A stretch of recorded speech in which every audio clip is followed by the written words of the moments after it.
TellyCast, the TV industry news review. Hi, I'm Justin Crosby, and welcome to TellyCast. On this week's show, I'm chatting with Anthony Laser, VP of Content Partnerships and Programming at Comcast's US fast channel platform, Xumo. We're discussing what makes a great fast channel and what he's looking to acquire for Xumo. Plus, I catch up with Lucy Smith, Director of MIPTV and MIPCOM, as we look ahead to this year's April event in Cannes, the first for 3 years. We'll find out what delegates can expect from this year's event, who's already signed up to be on the Croisette, and what industry heavyweights will be in attendance at one of the first major post-pandemic international TV market events. It's all coming up on this week's TellyCast. My first guest this week is Anthony Laser, Vice President of Content Partnerships and Programming at Comcast-owned US fast channel Xumo. Welcome to the show, Anthony. Thanks so much for having me, Justin. Great to speak to you. You're in LA right now, is that right? I used to live in LA, actually, but during the pandemic, I relocated with my family. I'm actually in a small town about halfway in between Philadelphia and New York City. How's the weather for you? Because did I see you got a bit of snow actually last few weeks ago? Are you is it melted? Is it gone? Are you able to move around? I can see my backyard from right where I'm seated right now, and it is just still a blanket of snow. So yeah, very nostalgic for my days in Los Angeles at the moment, especially when I'm shoveling the driveway. To begin with, Anthony, tell us about Xumo, because I came across Xumo a couple of weeks ago. For the benefit of our listeners who maybe aren't aware of Xumo, can you tell us about the channel and its story to date? Yeah, so Xumo is a platform that was incubated by Panasonic in the early 2010s. I came to the company in 2017, and at that point, Xumo had just recently put a deal together with LG so that all LG smart TVs would have what's called LG channels powered by Xumo. Now, Xumo had already been a platform that you could find on places like Roku or Amazon Fire. But what was critical in 2017 and what really attracted me to the company was that it solved for this issue of how do you break out from all of these thousands of apps. You know, for instance, Roku, there was, I think in 2017, there was a few thousand apps that you could potentially download, but most users only downloaded 3 or 4, Netflix, Hulu, whatever the household the household brand name apps were. Those were the ones that got downloaded. And so I was wondering, thinking about how do you break through all that noise to get in front of a user?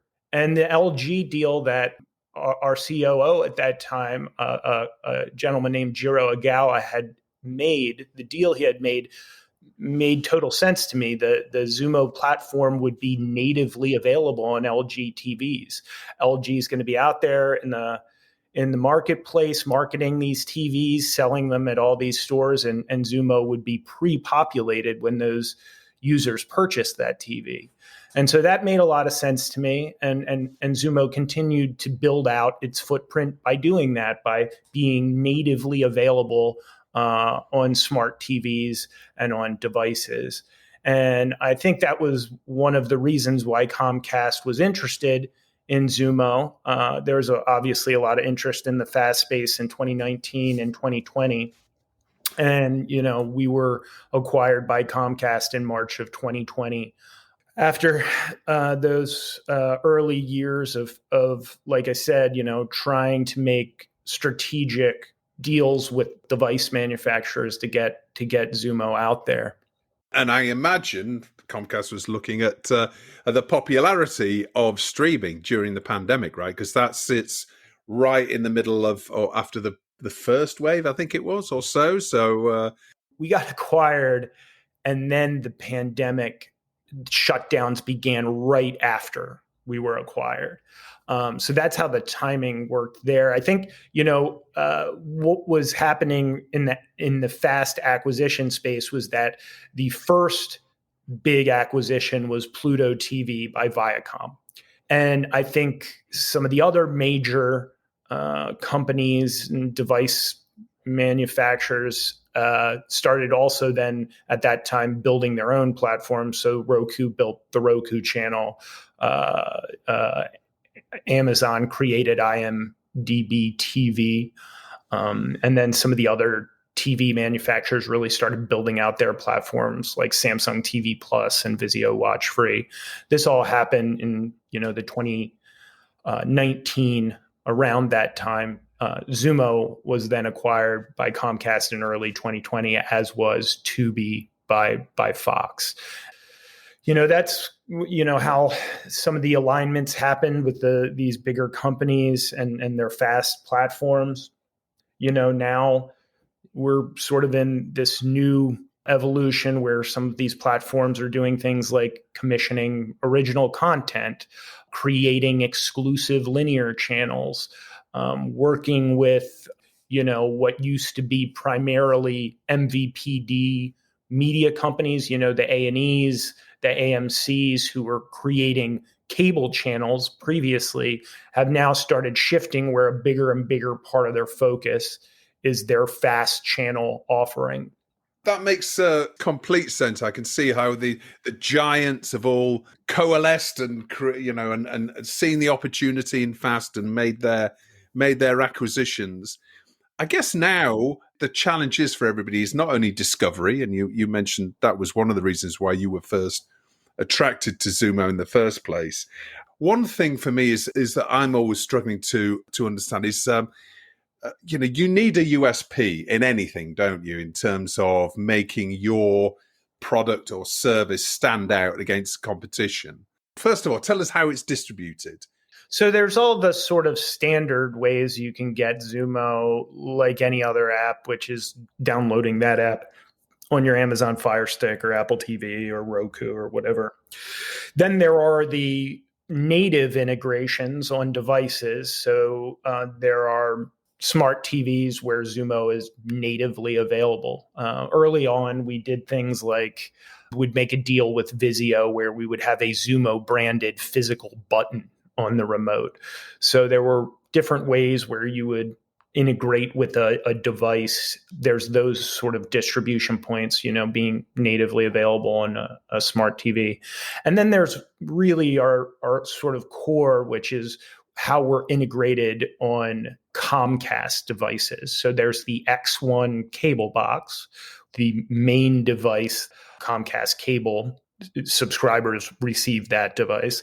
And then if you're a broadband household, if you don't have cable, then you would get a flex box, which is sort of the shorthand is it's similar to like a Roku box. Households get those. And then there is this new X-Class TV, which is a Comcast powered television that has a Comcast powered operating system. Xumo's natively available there as well. So that's really how you would get that. And we're primarily in the United States. We've done some work as a solution outside the United States, but that's really a smaller audience at the moment. The bread and butter and majority of the audience is in the United States. Right. Okay. And can you disclose how many subscribers or how many people are watching Xumo on a regular basis? Comcast asks us not to do that, actually. So I can't. There's certainly, if you do a little research, there has been certainly articles written that, indicate that or point to that. But yeah, that's something that I'm not able to disclose publicly. So in terms of Xumo as a brand then, and as a platform, what would you say, other than its distribution, what is the content that is really driving take-up at the moment? What sort of programming is really working well? A lot of times, it's similar to traditional TV, but really in the fast space, I'll point to a couple verticals. One is true crime. So true crime documentaries, detective series, crime-related content performs very strong. One of our top house channels is the Xumo Crime channel, which is an aggregation of true crime TV from various content partners. So crime tends to do really well either in an aggregation of crime content, or there's what we call single series channels. So a true crime single series channel on our platform, one would be that I would point to would be Forensic Files. So this is a series that's been on for years and years and years on traditional cable TV. It gets cobbled together in the fast space into a single series Forensic Files branded linear channel. We also have VOD capability on our platform, and that's a very successful channel. It checks off a couple different boxes in that it's a well-known single series and it fits the crime vertical. One thing in the US, I know it's not as popular internationally, that's an interesting genre that tends to also perform really well is the Western. So this could be Western movies, Western, old classic Western TV series. It always was surprising to me as we started, really building out kind of our footprint of various, distributors when I would see Western content start to take off in terms of engagement time. But, it makes sense. It's, a lot of this is people looking for comfort TV and looking to find something they're familiar with. And they often return to those channels at a high frequency and leave those channels on for long periods of time and create significant engagement. And so Western is actually a surprising genre to me all the time and how well it performs. And then there's some of the obvious sort of servicey types of channels, news, weather, sports. We find, again, create return usage, which is key, and longer engagement times. That's interesting, actually, because, when you said true crime, that isn't a surprise to me because on many times on TellyCast, we've been speaking to various channels and channel owners and discussing, and true crime seems to go from strength to strength. There's like a global insatiable appetite for this content. And that's the sort of content that it's almost like horror, I suppose, in a way. It's like living vicariously through somebody else, I suppose. And that sort of shock factor. But then at the other end of the scale, you said about comfort TV. So it's interesting, actually. It seems like opposite ends of the scale, this sort of content still works across Xumo. There is often a difference by device. So in terms of what a user will watch and what we can generally glean from the data. So for instance, if you have a native integration on a high-end television, there will be a different set of high engagement channels. Now, there will be some overlap, but there is certainly a very different audience from a 50-inch TV that costs $700 to $800 versus one that costs $200 or $300. That's always a challenge for a programmer like myself, is trying to find, a way to balance what can often be an audience that changes significantly from one distribution point to the next. Hadn't even considered that. It's completely different demographics watching the same platform depending on on the device that they're watching. How do you program for that? Can you have almost limitless channels on there so you're actually catering for everybody? We're at roughly 250 channels on the Xumo platform. Some of the others in the space have significantly more. I think Pluto's well over 300 channels. I think we're most comfortable where we're at about 250. And that breadth of channels, you can, cater to even some very niche audiences. It's important to remember, you don't need to have a massive audience for every channel to make it successful. What you need to have is a core return user base. And so I think it allows for us to do some interesting niche programming, because even though the total users may be relatively small, if they're creating long engagement times, they're creating impactful revenue because long engagement times mean more ads can populate. So, for example, I mean, we had royalty TV on a few months ago. So, royal programming around the world that would sit right slap bang in the middle of what I would imagine Xumo's looking for. That would be a sort of a perfect example of passionate niche programming. Yes, I often have these conversations with media companies that are looking to bring their library together into various fast channel offerings. They come to us often with a very general idea. And what I try and convey is that the more it could be for anyone, the less it's for any specific audience. For instance, we have a general movie channel, Xumo Free Movies, and we have it broken down other channels into house channels that are verticalized.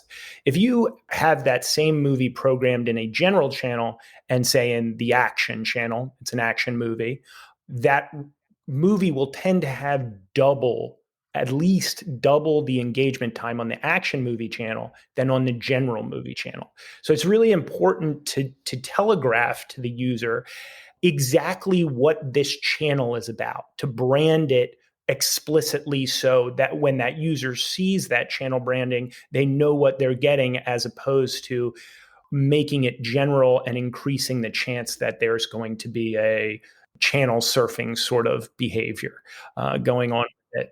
And you want to even winnow to a point, one of the most successful programming strategies in this space, and it goes over into traditional TV as well, is the single series channel. Basically, it's narrowing to a point that you're watching one series.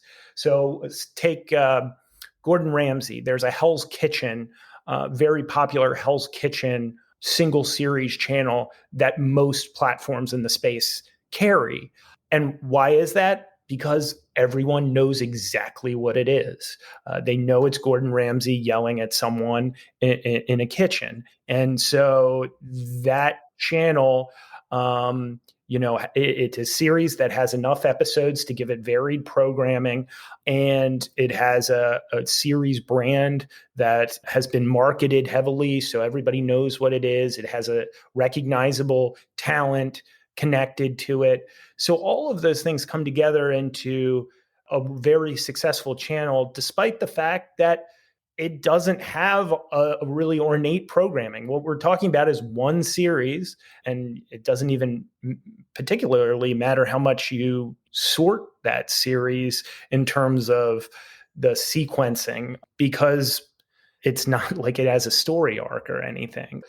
So that's an example, I think, of getting back to the original point of having a very specific channel concept is a much better strategy than trying a general channel where you're aggregating a lot of various different types of content. So for our listeners out there who may have some series brands out there, how many hours? Let's say there is a true crime brand that a producer has there or a producer distributor has. How many hours do you need to make a channel successful on Xumo?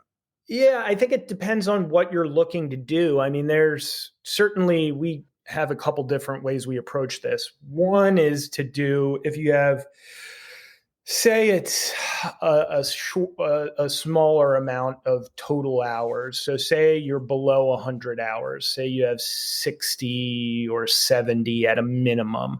You could pop up that channel and not have a particularly high bounce rate for probably 90 days, maybe even a little bit further than that.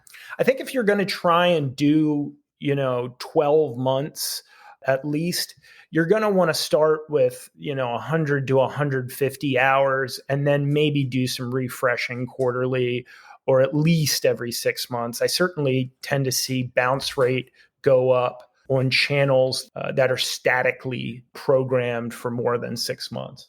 And you say it's predominantly distributed in the US at the moment. What about foreign language content? I probably know the answers to this already, but the reason why I'm asking is that obviously there's a huge Hispanic audience in the US. Mm-hmm. And do you find that Spanish language content works for a particular audience, or is the distribution in place to an extent now where there's a mass of Hispanic viewers or an Hispanic audience to make it worthwhile having channels? The other thing is that, seeing how fast is growing in popularity around the world and the way SVOD is changing things in terms of local content going global. For example, could you ever see having a Korean channel? So currently we have a Latino vertical that has all Spanish language content, and it's some of the major media companies that you would imagine.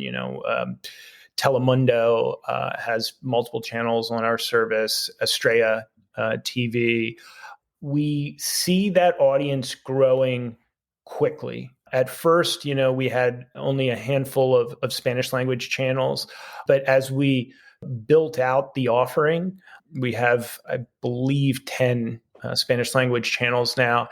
We certainly have found that audience continuing to grow and continuing to create longer and longer engagement time. So we're bullish on Spanish language content in the US. We have a handful of international channels. We have content from Africa, content from Korea, content from China. So we do have some international content. And I'm not sure exactly about other platforms in the space. I do think it's a little bit trickier in the FAST space than in an SVOD space to get the users to read subtitles. It's a bummer. Some of my favorite content, is not produced in the United States and is not in English language. Certainly we've all saw the popularity of things like Squid Game and, the movie Parasite. And obviously there's a lot of Spanish language content that I think, is becoming extremely popular in the United States. However, for me personally, when I look at the data, I certainly see that that users will at times more quickly move on from subtitled content. It does not create this, on average, the same engagement times that content in the local language does. And so one platform that I've seen this clearly outside of the United States as well is in Brazil. We've done some work with LG in Brazil for the LG channels integration there. Having content that is subtitled in Brazilian Portuguese, it just does not perform anywhere close to content that's been dubbed into Brazilian Portuguese. So that's one place where I've seen a lot of data that points to the need to dub into the local language to get the highest impact from your content. Can you tell us a little bit more about your role and your responsibilities there? I mean, are you looking for fresh content and you're presumably looking to drive engagement and get the best possible content for Xumo? There's two different ways that my personal role sort of looks to program. One is working with media companies that have channel concepts. So looking to create the best channel lineup that we can potentially create. And that's through doing acquisitions of and partnerships for entire channel properties. So that's one piece of it. The other piece of it is what we specifically license for the Xumo branded house channels. So those are 20 movie and TV verticalized channels that we do licensing around. And then I iterate on a programming strategy to create the highest amount of engagement for those channels. A lot of that content, tends to be what you license from movie studios. It's a little bit more traditional licensing where they don't really, have a fast strategy per se. It's more, here's the window of you can license this movie from this time to this time for X dollars. So that's how my role is sort of bifurcated, is in between working with partners who have channel concepts, and then working with partners who just supply us with content for our house channels. What content are you looking for? Because I can imagine when it comes to the show channels, if you like, that you were mentioning, I'm assuming most of your discussions are with the big distribution businesses in the US and around the world. I'm trying to look at what's the opportunity for maybe the smaller businesses that may have amazing content and they're looking at ways to monetize them and take them to wider audiences. What's the opportunity there for like a medium size, let's say a UK producer that has English language content? How could their content potentially fit into your own channels, and how do they get in touch with you? I can speak generally kind of to how the space is moving. I mentioned a little bit earlier that some platforms are moving into original content.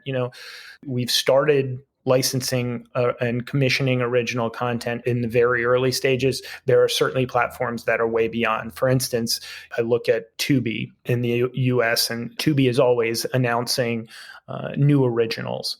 The Roku channel, for instance, purchases libraries.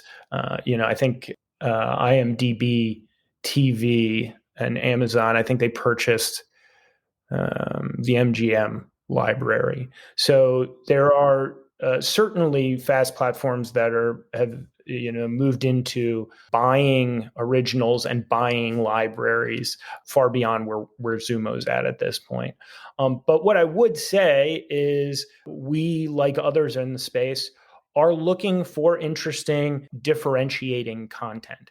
What I mean by that is to do potentially exclusives, to do first to fast windows. Certainly, I think to look for ways to make the house channels part of the marketing effort around the platform. You want your Xumo action movie channel to reflect well on Xumo. And so you're looking for interesting, original, or exclusive content to establish that. One of the things that I've seen a lot of platforms do, that we look into, for instance, is holiday programming. So Tubi was really good about this in 2021. They purchased a lot of different timely Christmas-related and holiday-related titles.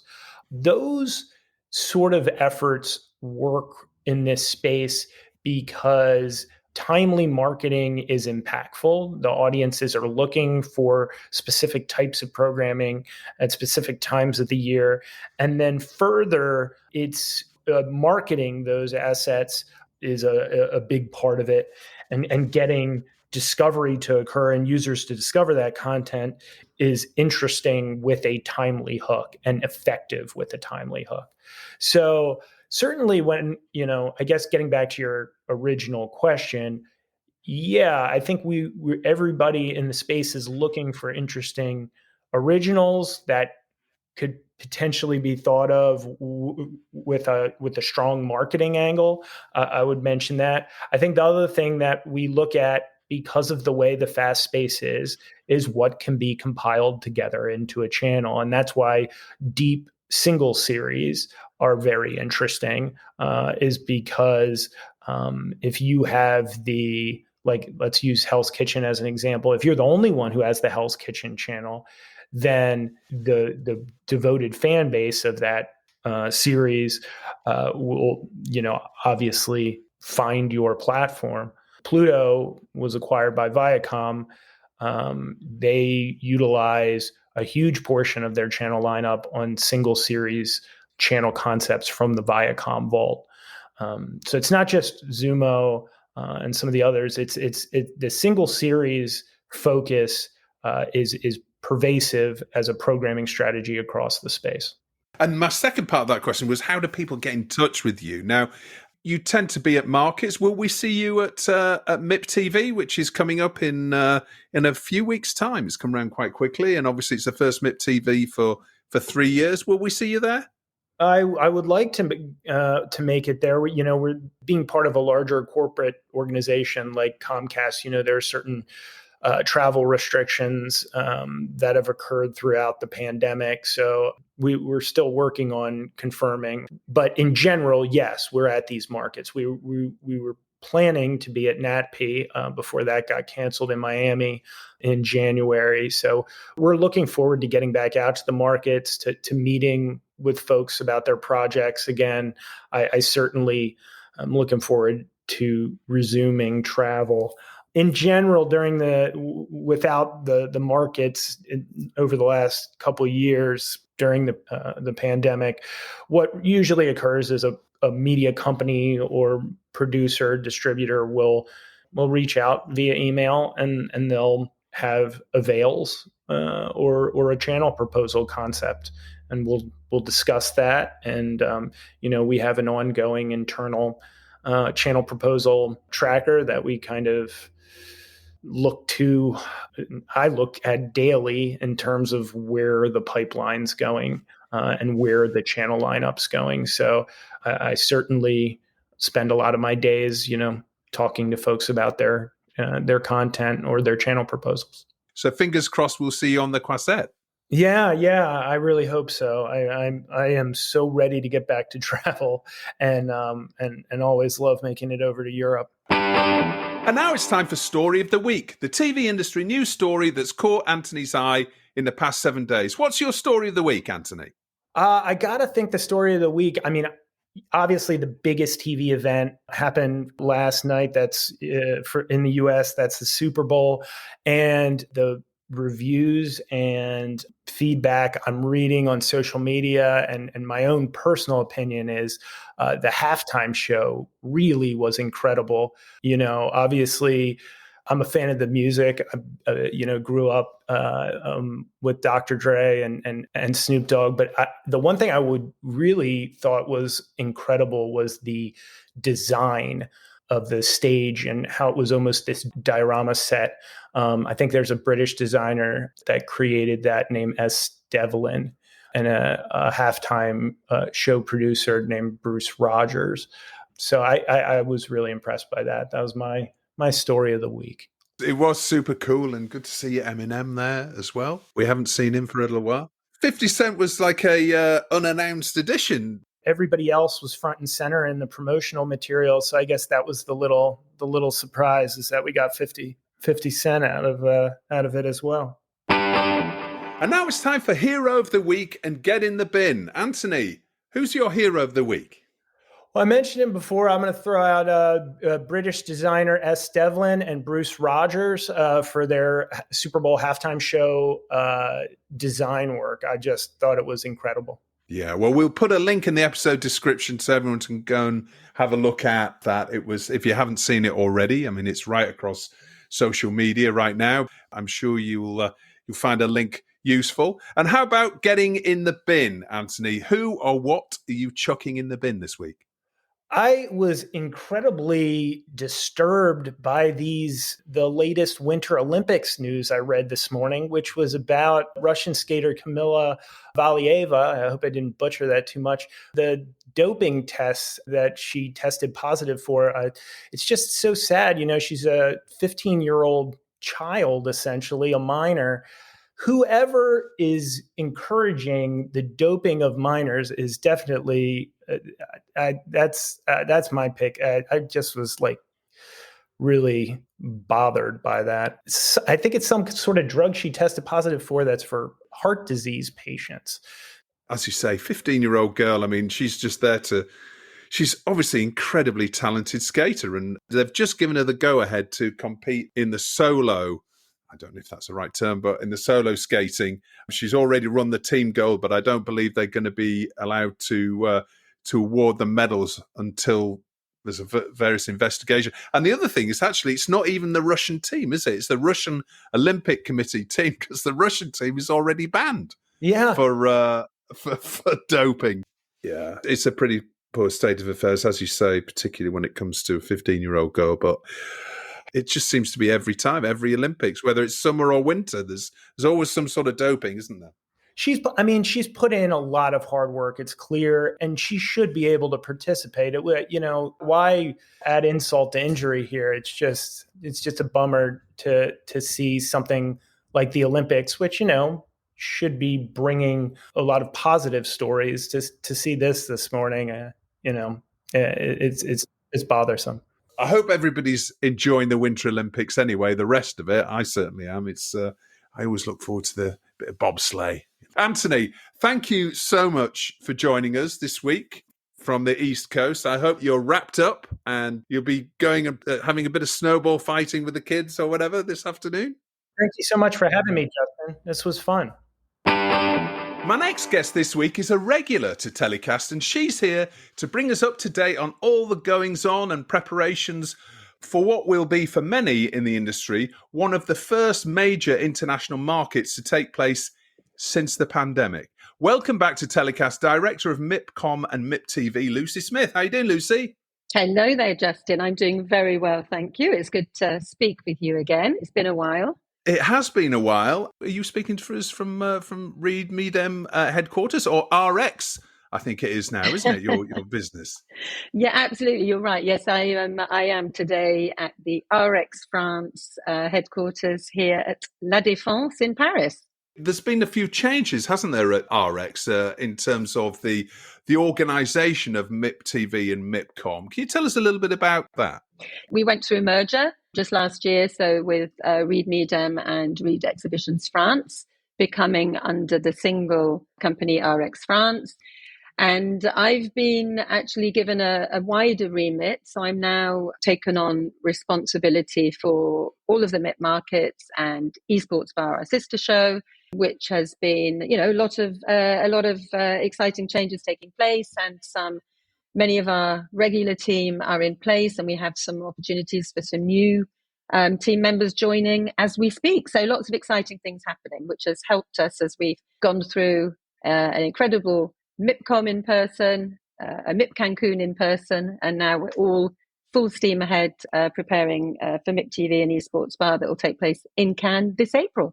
All right. Okay. Well, congratulations on your new wider remit, and I'm sure we'll be seeing in the press, some announcements of some of the new team members. So we'll look forward to seeing that. COVID is becoming less of a threat, and the impact on our lives is, it's much reduced, which must be music to your ears as, the biggest event producer in the business. How are things going with the preparation then for this year's MIPTV? Things are going really well, Justin. You're right. It's obviously, we do feel a lot better about, the pandemic. We feel like we're kind of coming out the other side, which I hope many people are feeling. And it's obviously all about many more territories opening up and feeling ready to travel. And I think that, this MIPTV, we can go a bit further than we were able to go at MIPCOM. We feel that it's not just about, being able to come back to Cannes and meet in person. It's also about us helping to, navigate and chart the future. We think that, the timing just couldn't be better now. With, as you said, MIPTV will be the first big international market, bringing the industry back together for a while, but also it's the first one for 2022. And it's also the first time that MIPTV will actually have taken place for an unbelievably long 3 years. We were going through a major transformation of MIPTV, which was meant to be delivered in 2020. And then, of course, due to the pandemic, we had to, cancel last minute. But this is the first time we'll be back. We'll be delivering on that transformation. We'll be delivering on what we had promised, based on all of that sort of customer feedback, which is to have a 3-day business efficient market with various changes to the format. So we're really excited to be able to deliver that and use all of those learnings we've had from clients, especially from having put on MIPCOM just last October. Being at MIPCOM, we obviously did a show from MIPCOM, and the feedback was from pretty much everybody that I met and we had on the show that it was how great it was to be back to doing business face to face and in a slightly more relaxed atmosphere, but also it gave you that time to catch up with people that you hadn't actually seen for a couple of years.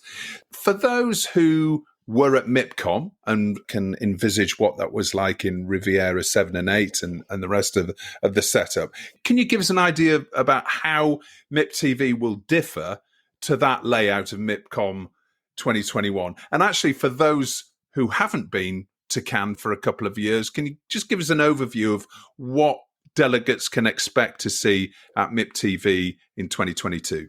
MIPTV will actually follow a very similar footprint to MIPCOM. So, as you say, for those who weren't in Cannes, it would be good to remind everyone.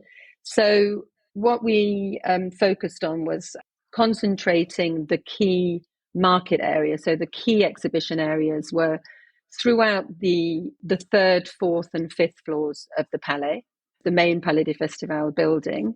And then we used Riviera 7, which is, again, these beautiful, big, light and airy exhibition halls as the other key stand exhibition area.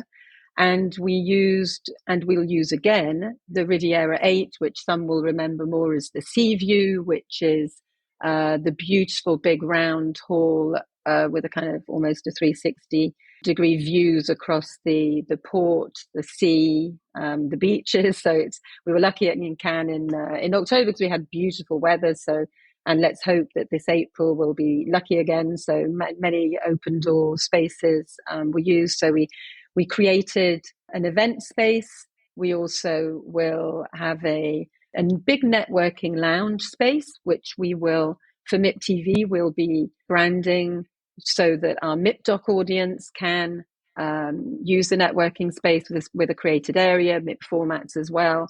And obviously all of the MIPTV delegates will use the main auditoriums of the Palais, the big, beautiful Debussy Theatre, which will hold some of our very exciting, big, heavy hitter keynotes that we have lined up, as well as the other key auditoriums in the Palais. We'll have Cannes series running alongside MIPTV, using the Grand Auditorium, Louis Lumière Theatre, with the beautiful big pink carpet set up in front of the main building. What will be new this year is that we are co-locating Esports Bar, which is a sister show that's existed for 5 years already. We're co-locating that alongside MIPTV, which I know we can talk a little bit more about as we move on. There's nothing in any hotels. No, there's no aspect of MIPTV in the hotels. It's all there within the Palais, essentially in 7 and 8, and then in the Debussy in terms of the auditorium. So it's much more compact, but it's basically easier to access. Essentially, it's much closer to each other. Yeah, no, absolutely. We are using the other auditoriums in the Palais. So that's Auditorium A, the new studio that the Palais des Festivals created, which is was called Estoril, which is now the High 5 studio, which is a beautiful new space. The hotels we used before because we had the weekend before the market that would be always used for MIPDoc, for example, as we do at MIPCOM for MIP Junior, which will continue. But we won't be doing that this year because part of delivering on this new 3-day business efficient market was to integrate the MIPDoc and MIP formats events inside MIPTV, because we really felt that we wanted to have a much more efficient experience for people with a better return on investment for them. So we've brought it all in together while still delivering many of the key components of those shows. I feel, talking in advance of the event, everyone's like, are you going to MIPTV? Are you going to MIPTV? Who's going? Do you know who's going to be there in terms of, particularly in terms of US companies? Because that's I think the trigger for some people is, whether there are any US companies and big US studios coming. And can you give us a bit of a sense of who's already signed up in terms of exhibitors and what are the big US companies that we might expect to see on the Croisette this year? Let's just say sort of MIPTV is looking really good. We have over 120 exhibitors already signed up and many more conversations still ongoing. And they're from more than 50 countries. So when you look at the, exhibitor list, you're looking at companies coming from whether it be kids, stock formats, or, drama with major studios. Some of the key companies that we can, always good to mention are, Bitter Film, Cake, Federation, Media One, M6, France Télévisions, multiple international groups. You wanted to talk a bit about, particularly about the US studios. From the US studios, we have Viacom CBS Global Distribution Group, who actually will be coming for the first time, that they'll be coming together as one company since the merger between Viacom and CBS. So we know that they'll be, representing drama, but also formats and kids, of course, with Nickelodeon. Warner Brothers, they'll be focusing very much on bringing their unscripted production group, Andrew Zane's teams. They're taking their beautiful stand on the beach, on the majestic beach, again for MIPTV, where Lionsgate will be present, and that's the first time they'll have been back since the pandemic. Fox Alternative Entertainment is really exciting for us this year because it's their first presence of Fox since the Disney acquisition, and Fox is really, going to become still a major player internationally across the streaming, drama production and formats. And they're coming to Cannes with their $100 million unscripted fund, which was really created specifically for them to find new formats from across the globe. And they're actually partnering with us on our MIP Formats pitch competition this year, which is really good. So I know that Alison Wallach, the EVP and the head of Fox Alternative Entertainment, will be there. And they just acquired, Mar Vista, and last year acquired Tubi as their AVOD streaming platform. So we're expecting them all to be there, and we think that's going to be great for the participants of MIPTV to hear. And Sony will be around with a certain presence, and this isn't obviously only about the exhibitors. So Sony will be coming. We'll have on stage Wayne Garvey and Jane Tranter, which will be the first big sort of opportunity for Sony to present Bad Wolf since the acquisition just the end of last year, actually. They're so well positioned as one of the biggest drama producers in Europe, but also their formats production group. So we're expecting a delegation of them in Cannes as well. So there's lots of really exciting participants. With the big pavilions are back. Telefilm and Sodec from Canada, the European media, creative media will be there with their spaces in the Palais, with Unifrance, which is the new TVFI, the French pavilion. Belgium and Austria and Spain and Italy are all present with their pavilions. So many, many great companies will be present at MIPTV.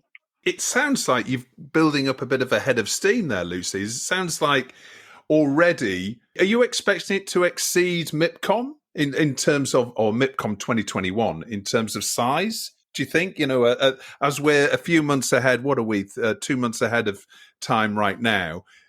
Do you feel that it's sufficiently building in a way that you can expect it to be a bigger event? And to your point, it sounds like there's some actually external exhibition areas as well that's happening. So it might not just be purely within the Palais, but there are stands that are going to be taking place actually on the Majestic Beach, as you say. Yeah, Majestic Beach, exactly.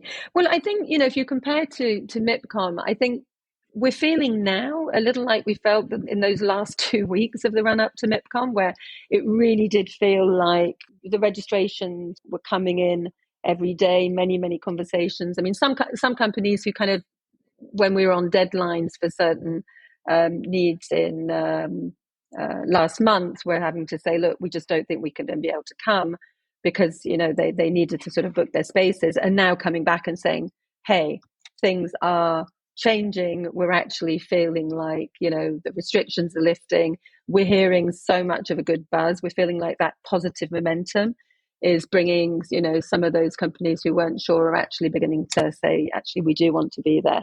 It does feel very much like it did, those last couple of weeks before MIPCOM. So I think we're feeling that, MIPCOM we had around 4,500 people attended. We definitely feel that MIPTV will exceed that, based on that really, great momentum that we're seeing, and with people registering every day, with more conversations. Got a lot of conversations ongoing about companies wanting to still to take space, whether it be, meeting space, we've always said we have a lot of flexible opportunities for companies to take place. It's not all about, needing to take your stand, although obviously that's still a huge part of the event. And that's obviously what many people need. But you can also have, there's lounge space areas and, people sending delegations. It definitely feels like we're on to a very positive and hopefully a very strong MIPTV.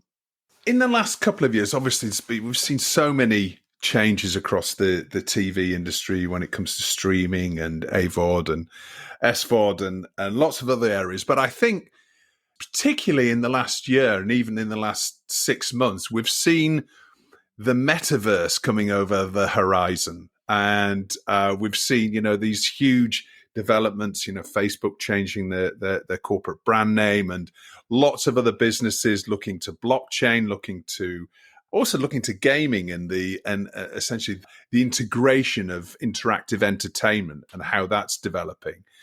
MIPTV's often looked at, these future trends and brought some great speakers and great content to the event over the years. How is MIPTV addressing the metaverse and gaming in terms of, what can we learn from this year's MIPTV about those new developing technologies? There's two really important areas I'd like to touch upon to respond to that. The first is just to talk a little bit about esports bar and that sort of, that gaming part of the conversation, the part of the question. So we're organising esports bar in the Palais along the same dates as MIPTV. Esports bar, it's not a bar, I assure you. Bar stands for Business Arena. It's a business networking event that was started up 5 years ago by RX France. There've been shows in Miami and Cannes. And we've now decided to bring it alongside MIPTV because we do believe that there are many synergies between the TV and esports. And some of the kinds of companies that come to that, we bring together game publishers, esports teams, brands, and now, of course, media, because obviously everybody is looking to get to those young, let's call them millennial audiences. And some of the companies already, coming to that, who I think will be very interesting for our, TV participants to meet, are companies like Riot Games, one of the biggest publishers, Team Liquid, which is run by Claire Hungate, who you've had on your show before, who used to be with Warner in the UK, Ubisoft, Pepsi, Media Pro, who's a traditional TV company too. So all of these different communities will come together, and there are many subjects that are very relevant to both of those, and that's where we're focusing a lot of our program, or a certain part of our program in any case, about these future trends that we've talked about, and that is around the metaverse and around NFTs and blockchain. I do think that we all need to kind of be in the audience for that, Justin, to kind of work out what it means. Some of the questions we're hearing are sort of, what will NFTs mean for the TV industry? And where does TV fit into this sort of vision of the future with the metaverse? And those are some of the questions we're hoping to respond to. We've got a great presentation from Dubbit, who's extremely present in this area, which is really talking about, making youth TV brands metaverse ready. So there's many different ways that we'll address this through sessions, presentations to really answer questions that I think, TV companies are really looking to understand more about, and also some of our sort of networking and workshop areas. Both of the registered participants for MIPTV and Esports Bar can freely participate within each other's events. The idea is really to create synergies and opportunities for companies to meet together. And the more I speak about these areas, whether it be esports or the metaverse, NFTs, the more I hear our kind of more, let's say, traditional clients really sort of just spontaneously saying, actually, I'm really focusing on this area right now, and there's so much crossover already happening. We really do think that it's a great area for us to be delivering on these synergies and opportunities for these industries. Thinking about it, an event is actually the ideal format for you to discover a little bit more about these sort of concepts, because we've read various articles or we've followed links and gone to, find our own information out on the internet. And actually, sometimes it's not really laid out correctly in a way that you can really understand understand the opportunity. So the opportunity to actually discover and meet executives who may be able to maybe open your mind a little bit to the opportunities is it's a good opportunity for delegates to be able to network and see how they can potentially change their businesses and adapt their businesses to these new developments. Yeah, no, I agree. I think it's all about, coming together, meeting new people and learning from each other. And that is absolutely what, we're able to deliver with creating events like this. So how about the rest of the highlights for the event, Lucy? What else can delegates expect to see at this year's MIPTV? Well, I think we've got a lot of really exciting things happening. It's we're really bringing some of those great heavy hitters to Cannes. The people in the news who can help us, to talk about the future. So a couple of people we'd already I'd had announced already, but I think it's really worth talking about is Kevin Mayer, Candle Media, so the ex head of Disney Plus, and one of the most exciting companies around. And he'll be coming with René Reckman, who's the amazing sort of co-founder of Moonbug. And I think there's a lot of people who are really interested to hear what Candle Media has ahead and hear what they've got to talk about. These are the kinds of people I think you expect to see in a major international Cannes market like MIP. I mentioned Wayne Garvey, Jane Tranter talking about the ambitions of continuing to grow European drama productions. Cecile Froc-Coutaz, who's the CEO of Sky Studios, quite recently in her new position, is going to be the latest recipient of Variety's International Achievement in Television Award. And we've got a very exciting news coming from Korea, where we've got the creators of the hottest show of last year, Squid Game, who are coming over for Cannes series and MIPTV. Those are some of the exciting kind of like keynote, heavy hitter type of conversations you'll be hearing. And then, of course, there are some of the highlights that people would expect from a MIPTV. And one I just wanted to focus on was this MIP drama, which is we had a record number of entries from MIP drama this year, which brings in new screenings of new dramas in production from around the world, and we'll be revealing that lineup in the coming weeks.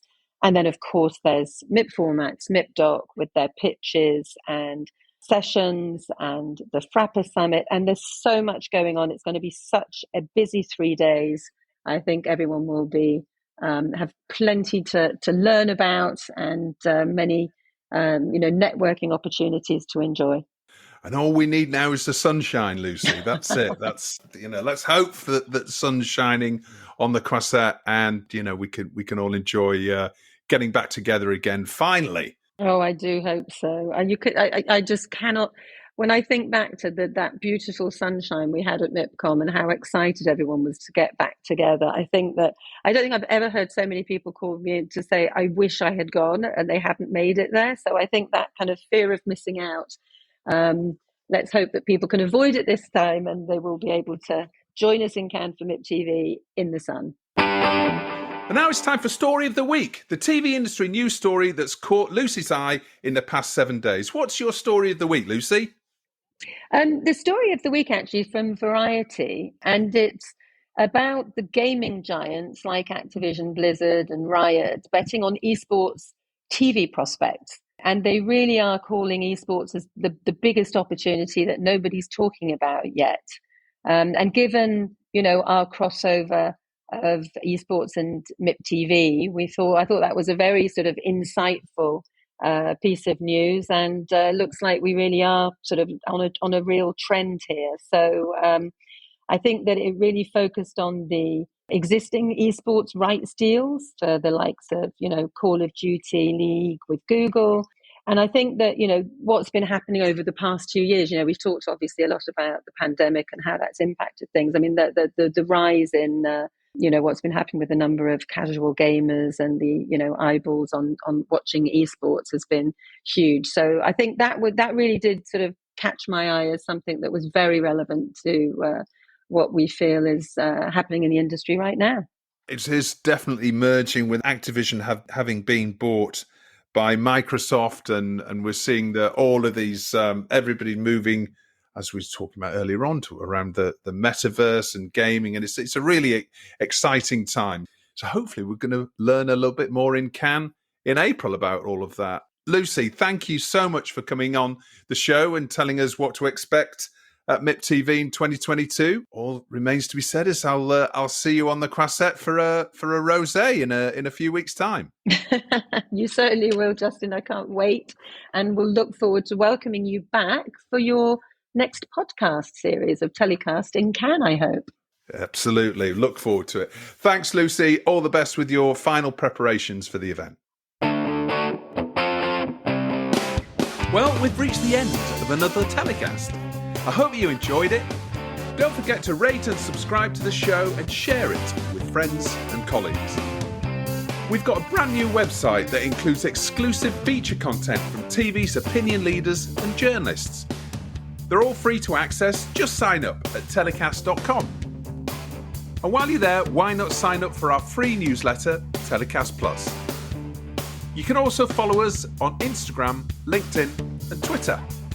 As always, TellyCast was edited by Ian Chambers and recorded in London. Until next week's show, as always, stay safe